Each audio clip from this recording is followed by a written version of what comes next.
En fait, quand tu te fais demander pour faire une présidence d'honneur ou une conférence comme ce soir, c'est toujours l'interrogation parce que nous, on est comme dans notre petite bulle, on est des entrepreneurs, on travaille.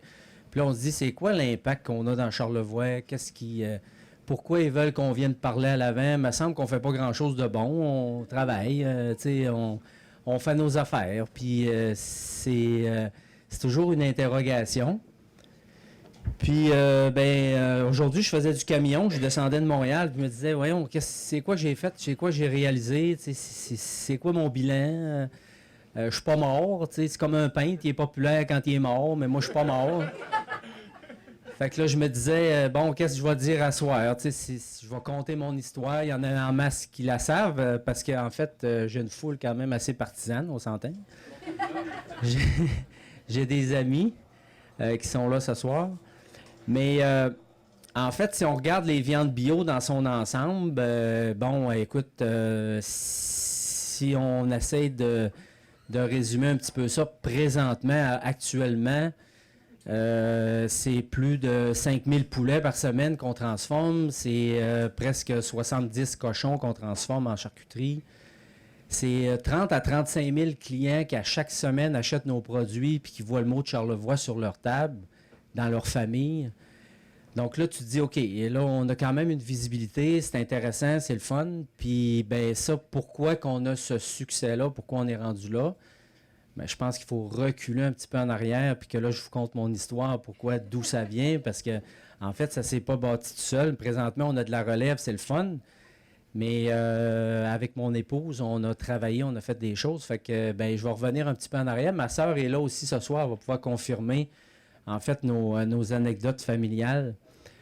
Euh, En fait, on a une famille de 4 enfants, 2 filles dont une est décédée, puis un frère, une sœur plus vieille que moi. Moi, je suis le bébé de la famille. Donc, c'est sûr que le bébé, c'est toujours un petit peu plus proche de sa mère. Donc, j'avais une mère. Mes parents sont mariés très tard, en fait, au-delà de 40 ans. Ben, peut-être pas 40 ans, Fabi, 30 ans, hein? 30 quelques années, ouais, c'est ça. Ils se sont découverts sur le tard. Peut-être dans un party d'Halloween, on ne sait pas. Mais ma mère venait d'une famille de commerçants. Ma mère aimait beaucoup le monde. Elle aimait commercer, elle aimait parler aux gens, elle aimait recevoir du monde. C'était elle qui menait tout le côté économique de la famille. Puis elle dirigeait beaucoup de choses silencieusement, mais mon père, était un personnage très, très calme, très posé, très effacé, euh, peu proche de la technologie. Au niveau de la ferme, en fait, on a été dernier dans le Rhin-Saint-Laurent à avoir un tracteur. On a été dernier à tout avoir. Finalement, nous autres, on enviait tous les voisins. On se disait, voyons donc, ça se peut pas, on n'a pas de tracteur, on est encore avec les chevaux. Puis moi, j'ai mon petit côté comme ça parce que finalement, ça fait 1 an que j'ai un ordinateur sur mon bureau. Fait que c'est juste pour vous dire que c'était pas très, très chic. Mais bon, je me suis mis à l'informatique. Mais tout ça pour vous dire qu'on avait une famille qui était le fun. Puis en fait, on a travaillé. Ma mère nous a toujours poussé à dire, ben, elle vendait beaucoup de produits. On vendait beaucoup de produits à la ferme dans le temps. On vendait de la crème extraordinaire parce qu'on passait le lait au centrifuge dans le temps, qu'on vendait la crème à la laiterie. En fait, c'était la crèmerie Saint-Fidèle qui faisait du beurre. Mais là, on recule. Là, j'avais 5 ans ou 6 ans. Et puis, les vaches allaient au pâturage. On faisait une crème extraordinaire. Puis, les gens aussi venaient à la ferme. Il y avait des touristes qui venaient à la ferme pour acheter nos produits. Puis ma mère, j'avais 5 ou 6 ans, je me rappelle encore, elle dit, toi, ben, tu vas élever des dindes, puis tu vas, moi, je vais te payer la moulée, puis tu vas t'en occuper, puis l'automne, tu vas trouver tes clients, puis on va tuer tes dindes, puis tu vas vendre ça dans les entourages, aux voisins, aux tantes. Puis mon frère, lui, il avait des poules pondeuses, puis il vendait les œufs.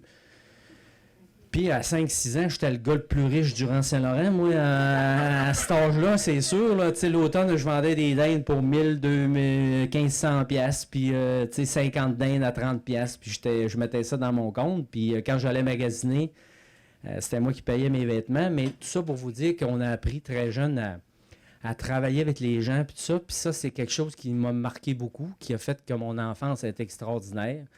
que j'ai pris à prendre des responsabilités aussi très, très jeune. Mais on avait, le soir, on s'assisait sur la galerie, le travail accompli, c'était génial, on faisait les foins. C'était une belle époque, on avait un grand jardin, puis ma mère, elle adorait cuisiner. Puis elle cuisinait très, très bien, mais avec des produits exceptionnels, évidemment, parce on faisait des cochons au bout de la grange avec le petit lait de la crème, on faisait du bœuf, on faisait, des canards, on faisait à peu près n'importe quoi, un grand jardin. Puis c'était toujours exceptionnel. Puis ma mère, elle cuisinait, écoute, elle avait 3 épices, elle avait du poivre, de la sarriette, puis du persil. Tu sais, je veux dire, mais c'était tellement goûteux que c'était super bon. Puis ça, ben, ça nous a rentré dans le cerveau. Puis on a grandi là-dedans, un milieu familial extraordinaire. Puis demain matin, je revivrai ma jeunesse parce que ça a été le fun. Puis on travaillait en famille, puis c'était ça. Donc, puis par la suite, ben écoutez, j'ai évolué, j'ai été aux études, fait mon secondaire, fait du sport, etc., etc. Mais beaucoup de discipline. J'étais un gars qui aimait beaucoup la discipline. J'aimais donner de la rigueur, me fixer des objectifs, puis tout ça. Donc, c'était le fun. Puis, on a eu une belle cohorte au secondaire. On avait des gens, Harold Mailloux était avec moi, Jean-François Simard. On avait des professeurs extraordinaires qui nous ont marqués aussi. Camille Simard qui m'a enseigné les mathématiques la première fois. Bernard Langevin qui m'a enseigné l'éducation physique avec les frères Duchesne, et Martial puis Michel. Donc, on a eu la chance d'avoir des professeurs extraordinaires. Monsieur Côté aussi qui m'a enseigné la physique puis que je me rappellerai toujours. Écoute, si aujourd'hui un professeur aurait fait ça, il aurait été accusé de n'importe quelle chose. On a été avec lui en avion, on a été dans un chalet, on était en secondaire 2, je me rappelle encore, il avait amené du Ballantine, c'était un scotch, puis on s'était saoulés, on était des enfants. On avait été à la pêche avec lui, avec un professeur, mais ce gars-là nous a marqués, puis lui, on l'a marqué aussi parce qu'il nous aimait profondément, mais un amour, je veux dire, respectueux. Tu sais, je veux dire, il nous avait adoptés, puis on était des bons étudiants, on travaillait bien à l'école, puis ça a été une adolescence formidable. Donc, tout ça pour vous dire, après ça, on a été au cégep, à l'université, j'ai étudié en agronomie, j'ai été au collège McDonald, j'ai eu la chance d'étudier en anglais, ça m'a permis d'avoir beaucoup de liberté parce que l'anglais, c'est important. Donc, là-bas, le collège McDonald, je l'avais choisi parce que c'était beaucoup plus pratique au niveau des expériences de laboratoire. À l'Université Laval, en agronomie, ben, on n'avait pas de ferme au collège McDonald, on avait la ferme laitière, la ferme porcine. On avait aussi les volailles, on faisait des laboratoires. Puis juste pour vous dire qu'on avait fait un laboratoire, on avait une truie qu'on avait inséminée, qui avait cochonné à l'université. Puis par la suite, on élevait les porcelets. Puis on était jugés sur 1 an sur le laboratoire. Mais nous, quand on avait fait, on faisait notre moulée, on était des nutritionnistes animaux. Mais quand on a fait la moulée, on a oublié de mettre un acide aminé essentiel à la croissance. Puis finalement, on est arrivé dernier dans le labo. Nos cochons, ils n'ont jamais grossi. Fait que tout ça pour vous dire qu'aujourd'hui, heureusement, nos cochons vont mieux, mais... Fait que, bon, ça a été l'erreur qu'on avait faite, mais ça s'est quand même bien passé. Puis par la suite, j'ai travaillé une couple d'années pour une compagnie de nutrition animale, mais évidemment, je suis revenu sur la ferme familiale. Donc, on avait une petite ferme familiale laitière, on a bâti une vacherie et tout ça, mais assez vite, je me suis aperçu que ça me rejoignait pas beaucoup parce que, bon, on faisait un produit, on vendait du lait, on mettait ça dans le même camion que tout le monde. À ce moment-là, j'avais pas l'idée de faire du fromage, heureusement, parce que, bon, Maurice aurait été en compétition, mais j'avais plus l'idée de refaire quelque chose, en fait, que je faisais quand j'étais jeune, finalement, d'avoir le contact avec les clients, puis de dire, ben écoute, quand tu fais un bon produit, tu as quelqu'un qui t'appelle puis dit, hey, ce que tu as fait, c'est extraordinaire, ben ça, c'est la plus belle paye que tu peux jamais avoir. Puis c'est ça que les producteurs ont perdu présentement avec la mise en marché commune, c'est qu'ils n'ont plus de feedback que ce qu'ils font. T'sais, ils envoient ça à l'encan, puis les producteurs, ils travaillent tous bien, ils sont tous passionnés, ils font tous des bons produits, mais le problème, c'est que tu es mêlé avec tout le monde, puis tu n'as plus de feedback de ce qui se passe.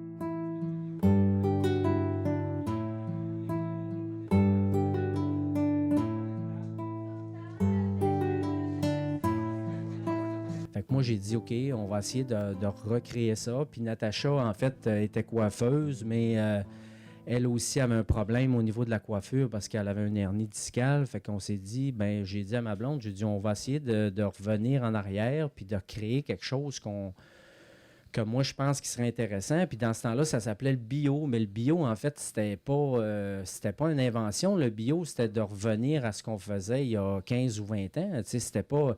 On n'a rien inventé dans le biologique. Mais les gens, le bio, ils ont vu ça comme une nouvelle science, une nouvelle mode. Mais le bio, en fait, la nouvelle mode, c'est l'agriculture intensive qu'on connaît. Parce que le bio, c'est l'agriculture qu'on faisait depuis des décennies, des siècles. Amen. Donc, bien évidemment, nous autres, on a pris nos petites affaires, puis moi et mon épouse, on a été rencontrer des gens, on a parlé, bon, ah non, ça se fait pas, on ne pourra pas vendre à ce prix-là, c'est pas une bonne idée, c'est impossible, les banquiers, bien évidemment, on finance pas ça. Fait que là, finalement, on avait tous les éléments pour un bon projet. Parce qu'évidemment, quand tu as un projet que personne ne connaît, dit c'est impossible, tout ça, bien en fait, c'est un projet innovant. C'est ça l'innovation, c'est ça d'innover, c'est ça de faire quelque chose de différent. Quand les gens n'ont pas de repère par rapport à quelque chose, ils te disent, ben écoute, non, on ne connaît pas ça. Mais quand les gens connaissent ça, ça veut dire que ça s'est déjà fait. Fait que finalement, tu es déjà en retard. Tu ne peux pas faire un projet comme ça. Si tu le fais, oui, mais il faut que tu amènes quelque chose de plus. Fait que, on est parti, on a commencé tranquillement, 50 poulets. Oui, c'est ça.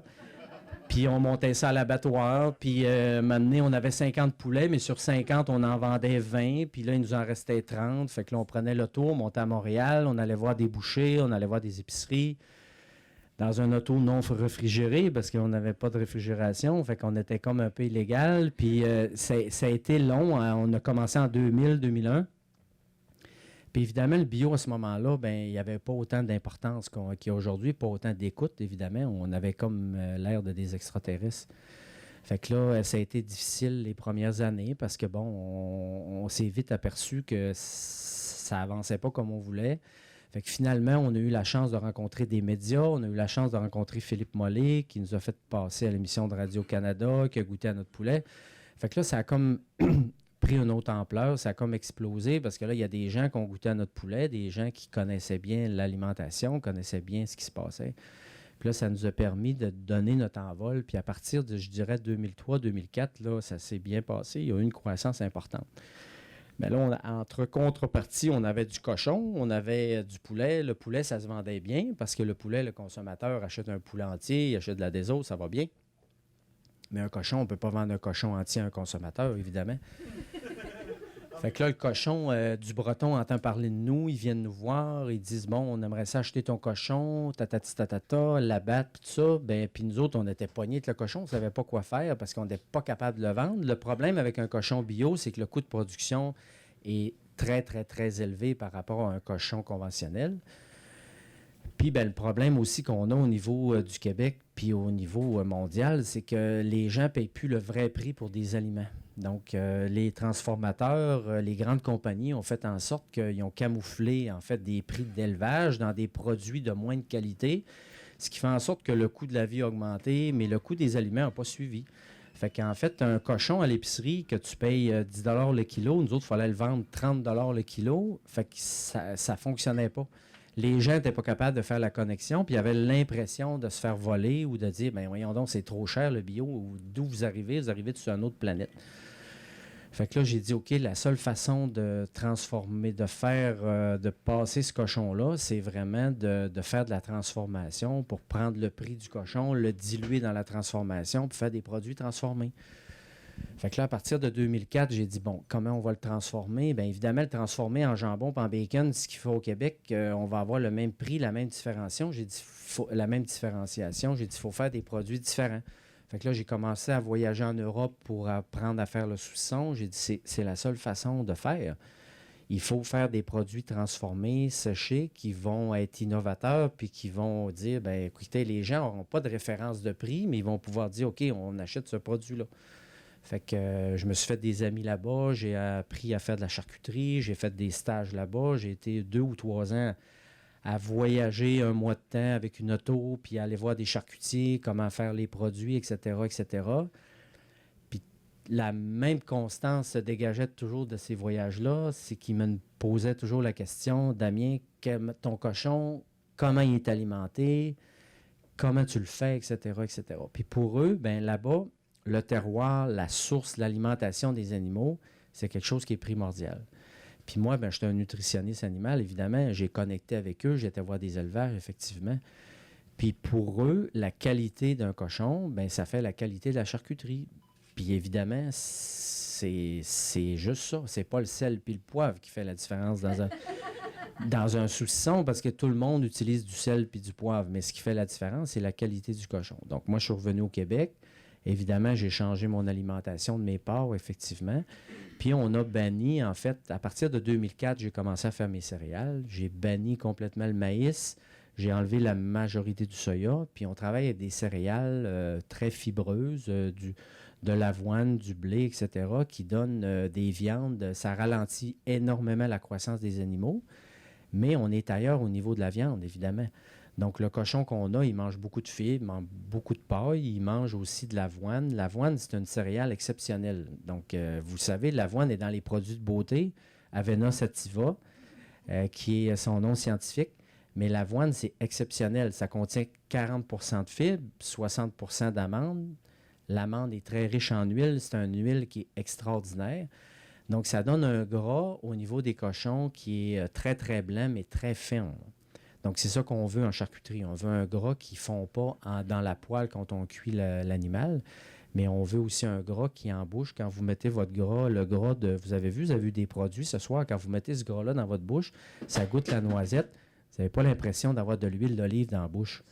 Bien, ça fait partie de l'élevage, puis c'est l'alimentation de l'animal qui fait la différence. Si vous avez un animal industriel élevé au maïs, qui est une céréale qui est mal calibrée, qui a beaucoup de féculents, très peu de protéines, très peu de fibres, bien, vous allez avoir un cochon avec un gras fondant. Vous avez tout déjà acheté un poulet élevé au grain, mais qui est élevé au maïs, qui est jaune, puis qui a ça de gras sur la peau. Vous mettez ça au four, bien, bye-bye, il n'y a plus de poulet. Hein? Bon, ben c'est exactement ça. Donc, l'alimentation dans un animal, c'est important. Fait que moi, j'ai appris ça là-bas, je l'ai repatrié ici.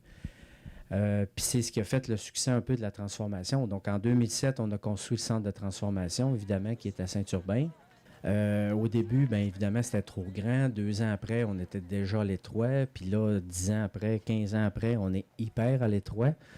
Mais on a eu une évolution constante. Ça s'est bien passé. Notre marché a évolué, nos volumes, etc., pour se rendre aujourd'hui où ce qu'on est présentement.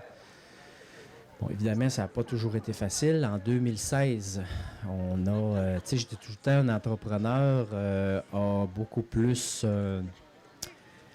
d'intérêt à savoir dans le domaine où ce qui est incompétent plus que dans le domaine qui est compétent. Tu sais, je veux dire, l'incompétence, ça nous mène...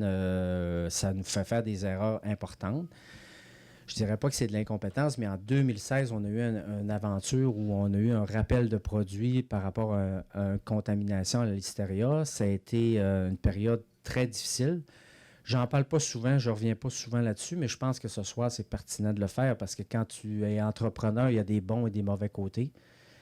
Puis cette période-là nous a fait apprendre beaucoup. Elle nous a fait apprendre qu'on avait des lacunes au niveau du contrôle de qualité, au niveau de l'usine. Mais on s'est couché un soir, je me rappelle encore, comme si c'était hier, le centre de transformation était vide. Donc, il n'y avait plus de sous-son, il n'y avait plus rien. Tout était dans des vannes à l'extérieur, tout était sous des scellés. Ça a été une période où je vous dirais qu'on a intérêt à apprendre vite puis à aller vite. Ça aurait pu coûter l'entreprise à ce moment-là, je vous le dis, là, parce qu'on a été... on a eu la force de se virer quand même assez rapidement, puis de dialoguer avec les bonnes personnes, puis d'être rapide dans nos réactions, parce que ça aurait pu vraiment coûter l'entreprise. Ça a coûté plusieurs centaines de milliers de dollars, évidemment, mais on s'en est sorti. Évidemment, on a ramé un peu plus fort les années subséquentes, parce qu'il faut rattraper. Hein. Ça n'a pas été facile. Mais maintenant, on sait comment contrôler ces choses-là. On a appris beaucoup. Puis je pense que c'est une expérience de vie qui fait en sorte que présentement, on est en meilleure position, puis on sait plus où ce qu'on s'en va. Sauf que quand ça arrive, ben il faut que tu le subis. Puis moi, je pense que quand tu es entrepreneur, l'important, c'est de savoir naviguer en eau trouble aussi. Hein. De repatrier ton monde, puis de dire, ben, écoutez, il faut avoir cette force-là. Puis ça fait partie de la qualité d'un entrepreneur. Puis honnêtement, je suis quand même assez bon pour naviguer en eau trouble. Quand le lac est un peu trop calme, je trouve ça un peu plate. Mais ça, c'était vraiment l'extrême. Il y avait de la houle qui rentrait. Il y avait de l'eau qui rentrait dans la chaloupe. Fait que ça, c'était un peu moins intéressant. Ouais. Tout ça pour vous dire, ben, on a appris, puis après, 2017, hein, en fait, la Listeria, c'est arrivé en 2015, 2016, 2017, à l'automne, ben, on a le feu de la porcherie qui nous arrive. Ça, c'est à part tout ce qui a écrasé à cause de la neige, les affaires, mais ça, je vous en fais pas part parce que c'est des détails. Mais finalement, le feu de la porcherie, écoute, ça a été un autre coup de massue. Quand je regarde Félix... Félix s'occupait de la porcherie, il avait mis beaucoup d'efforts là-dedans. On avait des travailleurs étrangers aussi qui étaient là, qui ont constaté le feu le matin. Pour eux, c'était un drame parce qu'eux autres, c'était le ciel venait de s'effondrer parce que c'était leur gant de pain, c'était leur travail. Ils mettaient toute leur trip là-dedans.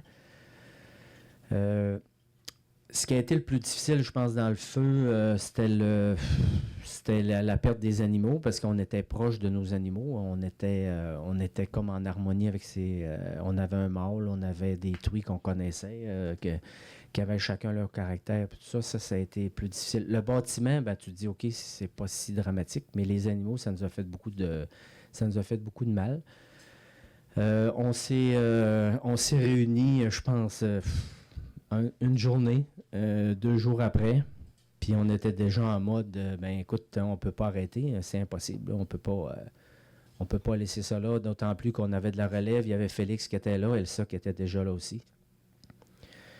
Fait qu'on s'est dit, OK, on refonce, puis le problème avec le feu, c'est que ce qui était, en fait, oui, la perte des animaux, mais nous, en fait, c'est notre alimentation de notre centre de transformation. Fait que c'est ça, économiquement, qui nous inquiétait le plus.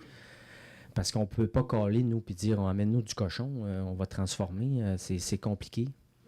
Donc, on a dû demander au CART TV de nous faire une dérogation pour le porc bio, parce qu'évidemment, on ne voulait pas acheter un porc de l'extérieur. On avait nos céréales dans nos silos, on avait notre alimentation. Fait que le CART TV a été très compréhensible. Je crois que ça a monté même jusqu'au bureau du ministre de l'Agriculture parce que, c'était quand même un dossier qui était important. Puis, ils font pas beaucoup de dérogations, c'est très, très rare.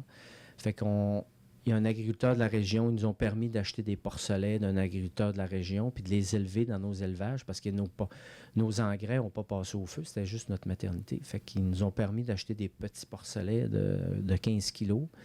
Les élever avec nos moulets bio. Les quoi? Le CART TV, en fait, c'est l'organisme qui régule, en fait, toutes les certifications québécoises, qui chapeaute les organisations de certification. Puis ce CART TV-là, en fait, avait un comité. On avait des gens qui ont travaillé fort pour nous, évidemment. On avait un marché à protéger aussi, puis on avait une réalité différente. Donc, ils nous ont permis, mais on avait une dérogation pour 1 an. Donc, on a passé au feu le 1er novembre 2017. Donc, le 1er novembre 2018, on devait avoir des porcelets qui allaient naître de notre nouvelle organisation. Donc, ça nous a mis beaucoup de pression. On a travaillé fort pour faire la nouvelle porcherie. Ça s'est bien passé, puis on est arrivé pile poil pour la date. Puis, cette année, on a fait l'inauguration de la nouvelle porcherie. Fait que ça va bien. Puis on a fait une porcherie, en fait, on savait ce qu'on voulait plus dans une porcherie. Tu sais, quand tu fais une deuxième maison, tu dis, regarde, ça, je veux plus ça. Mais là, on savait pas trop ce qu'on voulait, mais on savait ce qu'on voulait plus.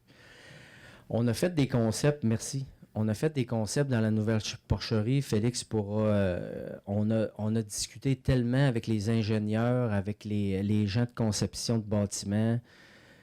Fait que finalement, on n'avait jamais de consensus. On a été obligé de mettre nos culottes puis de décider, écoute, on s'en va là. T'sais, c'est là qu'on va parce que tout le monde disait, oh non, ça, on peut pas faire ça. La ventilation naturelle avec du chauffage au plancher, ça marchera pas. Fait que finalement, on s'est dit, OK, c'est assez, là, on va arrêter, là, on va là, puis c'est ça qu'on fait. C'est pas parfait, mais c'est super bien.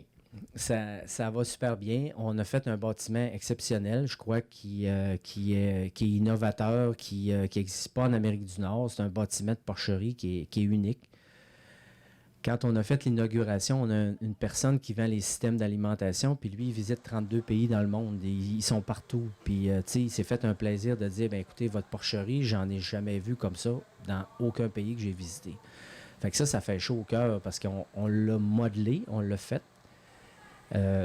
C'est unique, mais l'idée aussi, il faut que ça soit performant, puis il faut être bien avec ça. Il reste des ajustements à faire. On en fait encore à chaque jour. À chaque jour, on fait des ajustements, mais c'est l'évolution. Il faut que le projet évolue, puis il va évoluer encore. Mais le bâtiment en tant que tel, la base, elle est bien, est exceptionnelle, puis on est content. Donc, ceci étant dit, bien évidemment, on a augmenté la production porcine. Donc là, évidemment, le centre de transformation est rendu à l'étroit. On est un exemple d'inefficacité. C'est dur à dire d'un entrepreneur, mais c'est ça. On est un exemple d'inefficacité parce que, en fait, nos employés sont à l'étroit, puis on les respecte beaucoup, puis on leur doit quelque chose de mieux que ça parce que depuis 2 ans ou 3 ans, en fait, l'agrandissement du centre était prévu pour le printemps 2018, mais à cause du feu de la porcherie, on a décalé. Donc là, écoute, on ressemble d'un arbre de Noël, on met des camions partout, on essaye de faire des trous dans les murs, mais là, on n'est plus capable. Fait que là, finalement, au printemps, on va faire un effort majeur. Si nos financiers nous suivent, on devrait être bon pour faire mais je ne sais pas s'ils sont là. Ouais. Mais c'est important, c'est toujours une question de finances, hein, on le sait bien. Mais là, on a la production pour faire plus de production. Donc, c'est ça qu'on va aller. Puis, notre produit va bien, notre marché va bien, puis on est content de tout ça. Bon. C'est quoi l'avenir des viandes bio? Bon. La première chose qui est importante pour nous, l'investissement qu'on a fait, c'est vraiment parce que aussi on avait de la relève. Tu sais, la relève, c'est vraiment intéressant. On a Félix qui a étudié en production porcine, on a Elsa en comptabilité. Bon, Natacha, elle s'occupe de tout le dossier des employés, des clients. Avec Micheline, Elsa, Natacha, c'est la mère poule du centre de transfo parce que ses employés, c'est comme ses enfants. Puis, on a aussi une belle surprise, Alexandra, qui est ma plus vieille, qui est venue nous rejoindre cette année. Donc, qui avait étudié en horticulture, mais qui est notre petit tomboy, elle chauffe des tracteurs. Donc, en fait, mes 3 enfants sont avec moi, donc c'est une grande fierté. Le défi là-dedans, c'est de les faire sentir impliqués, puis qu'ils fassent leur propre projet, puis qu'ils fassent leur propre initiative, parce qu'ils sont derrière quelqu'un qui a créé quelque chose. Donc, il faut qu'ils se sentent à leur place, puis de leur donner leur place. Fait que ça, c'est le grand défi des prochaines années. Je pense qu'on va y réussir, mais Félix et Elsa ont déjà des parts dans l'entreprise. C'est pas juste fictif, là, donc ils ont 20% des parts dans l'entreprise. Parce qu'on trouvait ça important de leur donner des parts significatives. Donc ça, c'est vraiment intéressant. Puis ça nous motive beaucoup. Quand moi, j'ai 55 ans, évidemment, quand tu fais un projet puis tu sais que tu as des enfants, il me semble que quand tu as une décision à prendre ou tu fais une erreur, parce que des erreurs, j'en fais tous les jours, mais je prends beaucoup de décisions. Fait que quand je fais des erreurs, c'est quand même pardonnable. Tu sais, j'en fais pas mal. Mais c'est important de pouvoir partager les bons et les mauvais côtés avec des gens de la famille. Ça nous aide beaucoup. Ma sœur est là aussi. Ma sœur était là longtemps pour partager des problématiques, puis elle est encore là quand on a des problématiques importantes parce qu'elle nous supporte tout le temps. Donc, la famille dans une entreprise, c'est le fun. Ça motive beaucoup, puis ça nous permet d'aller plus loin, puis de se sentir sécurisé, évidemment. Bon, les prochains défis de l'entreprise, c'est quoi? C'est que nous, en fait, on croit beaucoup au terroir. En fait, quand tu voyages partout dans le monde, quand tu vas surtout en Europe, tu as des exemples assez imminents de ce qu'il faut faire et de ce qu'il ne faut pas faire. Toute l'agriculture puis les agriculteurs qui ont travaillé sur leur terroir, qui sont fiés à leur terroir, c'est de l'agriculture qui va bien. C'est de l'agriculture qui se développe, qui développe la communauté, qui développe la région. Ces gens-là vivent bien. Ils sont souvent indépendants, pas attachés à des grandes compagnies. Ça se passe bien. Quand c'est de l'agriculture industrielle, souvent, c'est des pantins qui servent à faire les profits des grandes compagnies. Donc, dans Charlevoix, c'est quoi notre avenir? Bien, évidemment, vous le savez, si on ne s'en va pas vers des créneaux, on ne survivra pas dans Charlevoix.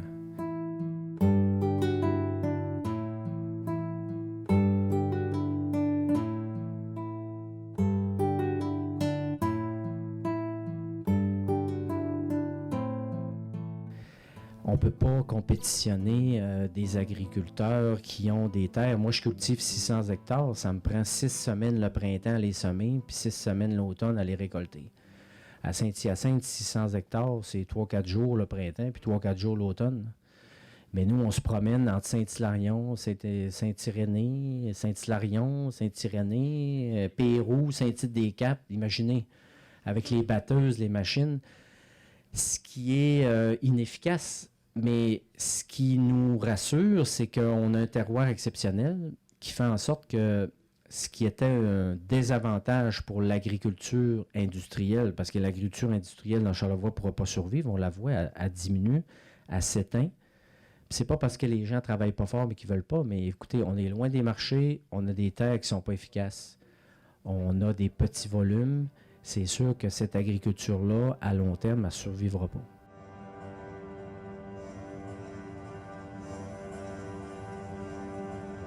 L'agriculture qui se fixe un objectif de terroir, qui va vers un terroir puis une région particulière, je crois qu'elle a de meilleures chances de passer à travers les décennies. Bon. Nous, ce qu'on sait, puis ce que j'ai essayé de mettre en place quand j'étais président de la table, c'est la certification terroir Charlevoix, qui, en fait, protège, qui dit aux consommateurs, bien, c'est une question d'éthique, c'est une question de transparence, qui dit aux consommateurs, bien, écoutez, quand vous achetez un produit qui est certifié terroir Charlevoix, non seulement vous savez qu'il est fait dans Charlevoix, mais que l'animal ou que le lait ou que le fromage ou que le légume a poussé dans le terroir charlevoisien, bien ça, en fait, c'est la seule défense qu'on a contre les multinationales puis l'importation. C'est ce qui va nous faire survivre. J'insiste beaucoup là-dessus, mais l'avenir de la région, elle dépend beaucoup de ça en agroalimentaire. Parce que l'agroalimentaire, il ne faut pas se le cacher. Je ne pense pas qu'il y a des gens de l'ATR aujourd'hui, là, mais l'agroalimentaire dans Charlevoix, c'est devenu un produit d'appel important. Puis nous, à la table agro-touristique, on s'est battu longtemps pour développer des choses, faire des soupers bénéfices, etc. Mais on a besoin d'aide parce que la certification terroir, il faut la valoriser, il faut la publiciser. Puis on n'a pas les moyens de le faire. On avait une ressource, on est obligé de la congédier parce qu'on n'avait pas assez de sous. Donc, il faut que des organismes comme l'ATR qui ont plus de sous nous aident à passer au travers parce que l'ATR, en fait, ils servent beaucoup de notre pamphlet, ils servent de notre revue, etc., etc.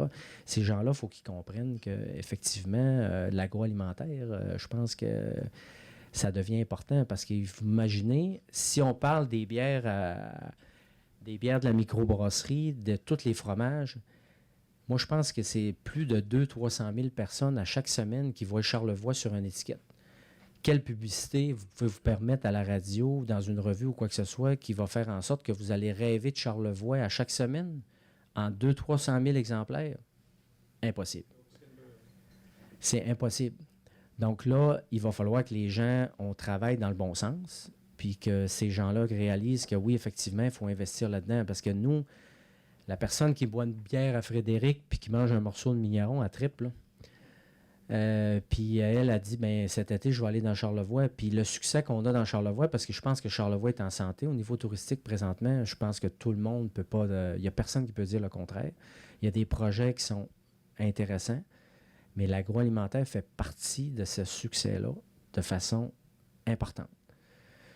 Donc, je pense que c'est le temps que ça soit reconnu. Puis, ce soir, je passe un message, mais évidemment, je veux dire, tout le monde est sur les mêmes comités, on s'entend, là, mais je pense que... Oui, c'est ça, c'est le Pierre Lapointe. Mais on a besoin d'aide à la table agro pour développer nos choses qu'on devrait développer. Bon, puis ceci étant dit, ben écoute, je pense que vous avez compris le message. Mais Ça, c'est vraiment important pour moi au niveau du terroir. Je pense que quand on a développé cette chose-là, le terroir, c'est la seule chose qui peut nous préserver, en fait, de l'invasion de n'importe quel produit. Le savoir-faire, ça se copie, ça s'imite, mais le terroir, c'est impossible de copier un terroir. Fait que notre terroir, il nous appartient, il est à nous. Puis si on le développe correctement, puis si on le publicise comme il faut, parce qu'on a un terroir qui est très, très particulier. C'est un météorite qui a tombé dans la région. S'il n'y a pas de météorite qui tombe, on est dans les montagnes des Grands Jardins, on est dans des buttes, il n'y a pas de terre cultivable, il n'y a absolument rien. On a un terroir particulier avec de la roche de météorite, mais on fait des céréales qu'on ne peut pas faire à Saint-Hyacinthe, qu'on ne peut pas faire en Espagne, qu'on ne peut pas faire en Italie.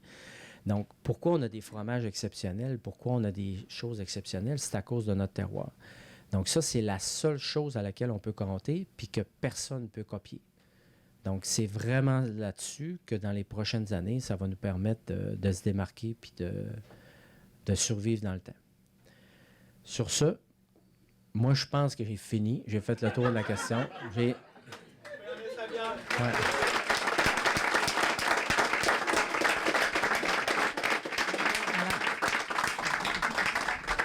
Moi, j'en ai une petite question. Ça doit être au quotidien, travailler toujours avec la famille. Est-ce que ça a des hauts et des bas? Est-ce que ça a des gros hauts puis des petits bas? Ou comment ça se passe avec la famille? Ben, en fait, il faut réaliser que quand tu as de la relève, en fait, la relève ne travaille pas comme toi, tu travailles. Puis mon père devait dire de moi, je ne sais pas ce qu'il s'en va, ses skis, lui, mais je ne sais pas, il ne fera pas grand-chose. C'est parce qu'on ne travaille pas de la même façon de génération en génération. Mais je veux juste glisser une parenthèse parce que je n'ai pas parlé des employés, parce que je pense qu'il y a un autre défi. Vous le savez tous, le défi des employés, puis ça m'a complètement glissé de l'idée. Nous, on a une équipe extraordinaire, puis on est proche de nos employés. Les employés, oui, on manque de main-d'œuvre dans Charlevoix, mais avant de recruter de la main-d'œuvre, il faut garder ceux qu'on a. OK? Puis pour garder ceux qu'on a, il faut être bien, il faut être attractif envers eux, il faut être à l'écoute de nos employés. Puis un employé, en fait, il se sent valorisé dans son travail, mais un employé fait des erreurs comme moi j'en fais.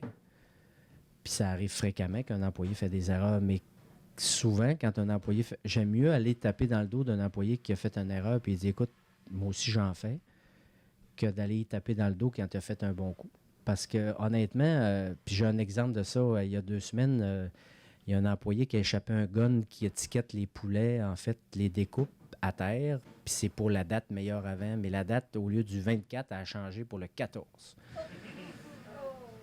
Fait que là, finalement, ma blonde m'appelle. Moi, je suis dans ma pelle mécanique. Je suis en train de creuser un fossé. Puis elle dit là, on a un problème, ça va pas bien.